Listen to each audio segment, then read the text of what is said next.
Aray. Dapat sabihin nyo. Sakit ang likod ko ah. Okay.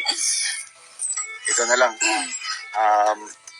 Magkaiba kayo ng mga questions. Ano mo na kay Christine? Ay. Ano ang gusto mong sabihin sa younger self mo? Younger self mo? Christine na Mali. walang kamuwang-muwang sa buhay, sa mundo. Ano yung masasabi mo sa kanya? Ang masasabi ko sa younger Christine is, sobrang tapang niya po, kuya. Opo, kasi sa murang edad na kaya niyang alagaan ng kanyang mga kapatid na walang tulong ng ina, kuya. Siya ang umalalay sa kanyang ama bilang ina. Kasi siya ay maagang naulila sa feeling ng kanyang ina. Kaya nasasabi ko sa younger Christine ko ay sobrang tapang niya, masipag siya. Parang ganun po, kuya. Oh, grabe.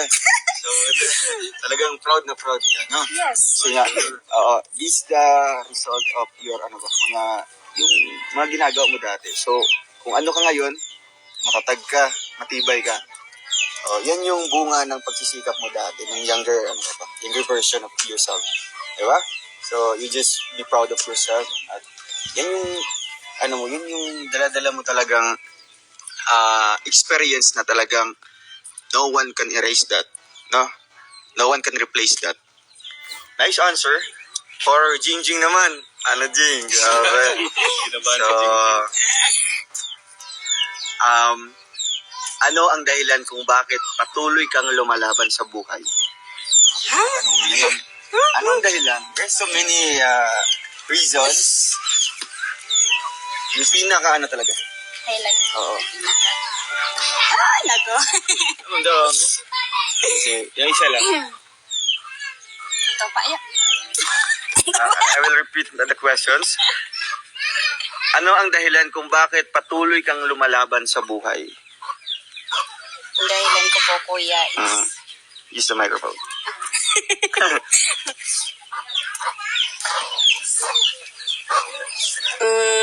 Para po sa akin, ang dahilan ko po para po makatapos ng pag-aaral. Dahil po, isa po yung goals ko para makatulong ng family ko po. So, yung unahin ko po ngayon is yung pag-aaral at lalaban. Meron nga silang sinasabi na kapag may tiyaga, may nilaga. Aso. Nilaga yan. Nilagang mais. Naglaga sa'yo. Nice answer. So, yun po. Yun. Last, not the least, last question ito for Mabel. Okay, Mabel. Okay. Ano ang biggest fear mo para sa future? Just imagine you're in that situation. Okay. So, ano ang biggest fear mo para sa future mo? Iyak na. Wait lang. Ano po? Yung mawala po yung lola ko.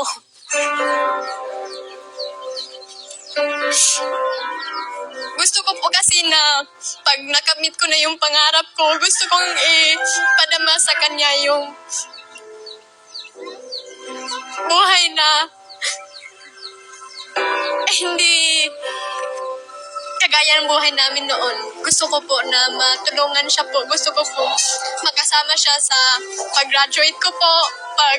Pagkamit ko po sa pangarap ko, gusto ko po sa mga successful days ko po.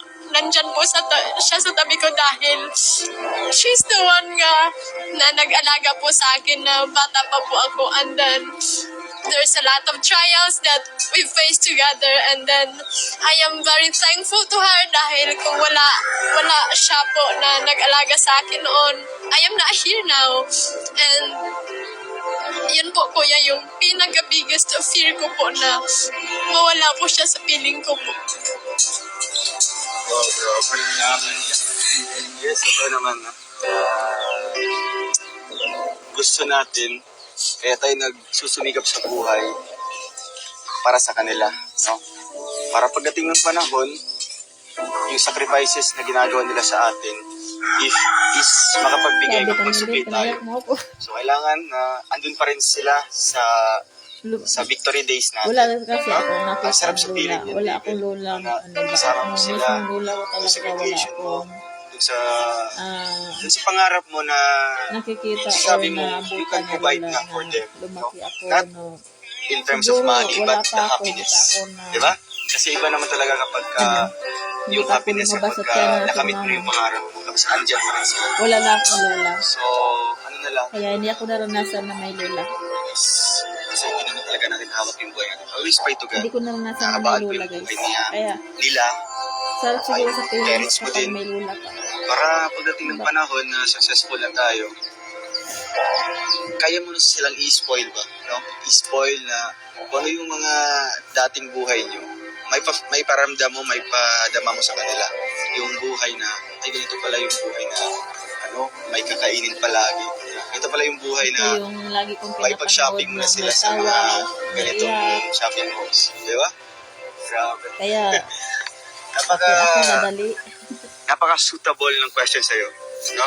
Siyempre kay, kay Jingjing and kay Christine. No? Kaya, ginawa ko talaga itong question na ito na hindi ako natutulog. Kumbaga, pinagpuyatan ko ito at success naman kasi nasagot nila ng taus-puso. Diba? So, ayun na lang at maraming salamat po, grabe. Thank you sa pagsagot sa mga tanungan namin na kayo naman talaga ay walang kaalam-alam sa mga tanong na ito. Kaya sabi ko kanina, walang mali sa mga sagot nyo.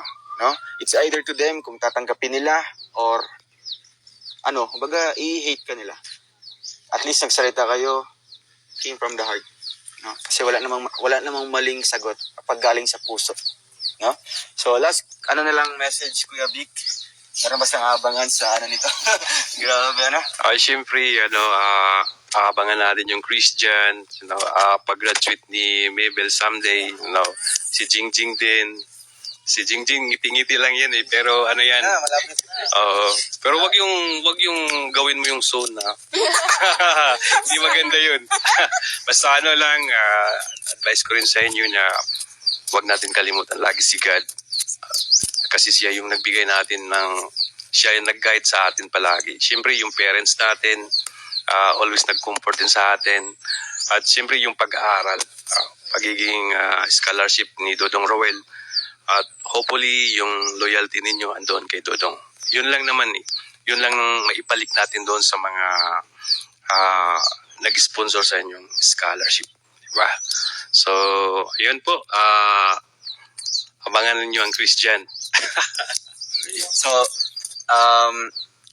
this will be the first time na nangyari na heart-to-heart talk.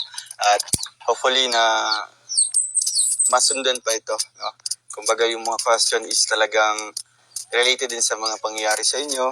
Diba? At pwede tayong mag-engage sa mga viewers kung there are some questions naman na itatanong sa kanila. Diba? So, maybe next time na mangyayari naman yung ganitong happenings na mangyayari, magtatagpo silang tatlo, no? Kasi alam ko kanya-kanyang busy yung kanilang si Mabel focus sa study sa paging college, si Jingjing naman dun sa saan ka mag-aaral, Jing? Dun sa inyo na lang sa Domingo, and advance congratulations sa kanya, no? Sa kanilang pamilya for her upcoming new house. Grabe. House and lot pala. Kasi nga, grabe. At syempre si Christine para sa Christian, no? Serye. So marami pa silang abangan dito at talagang tiyak na makapagbigay ng aral, tuwa, kilig at saya po sa mga viewers natin. At lungkot. Yes, may lungkot. Mixed emotions yan, no? So ayun, maraming salamat po. Nakapag hinga-hinga na kayo ng malalim. Okay. So nakita niyo ba medyo mahirap ang tanong or sakto lang? Sakto lang. Diba? So, nag-base na talaga sa mga karanasan nyo, sa buhay nyo, at sa status nyo ngayon. Diba? So, ang gagaling din nila, no? At hingant natin ng konting message lang yung observer. Baka may tanong yan. Ha? Wala na. Overtime na tayo. Ano na lang, kumbaga, ano yung masasabi niya dito sa tatlong Throne Angels? Kasi, since nag-start yung vlog natin, andyan talaga siya nag-observe, no? Para siyang principal na talagang, Supervisor. oo, principal na hindi na mimirma ng clearance. Kasi hindi naman yung kanilang sinasabi, inuobserbahan ko eh. Ha? Kundi yung kanilang kagandahan. Ay, grabe. Siyempre, proud ako kasi may maganda tayong three angels na sa scholar ni Correlo Malalag, di ba? So, keep it up, girls. Kaya nga. Kagandahan So, pala yung obserbahan mo. Ano pangalan mo? Ano pangalan mo? Mangutot. Kinaka-refer niya yung kanyang character name. Oo, si Christian. So, hanggang dito lang po muna. Maraming salamat po at pinabayaan ako ng aking partner dito. Nagutom na siya. So, see you po sa ating next vlog. At, syempre, abangan niyo ulit yung pagsasama po ng three angels ng Trom Scholars. So, see you po sa ating next vlog. Maraming salamat and God bless us all. Bye-bye. Pa.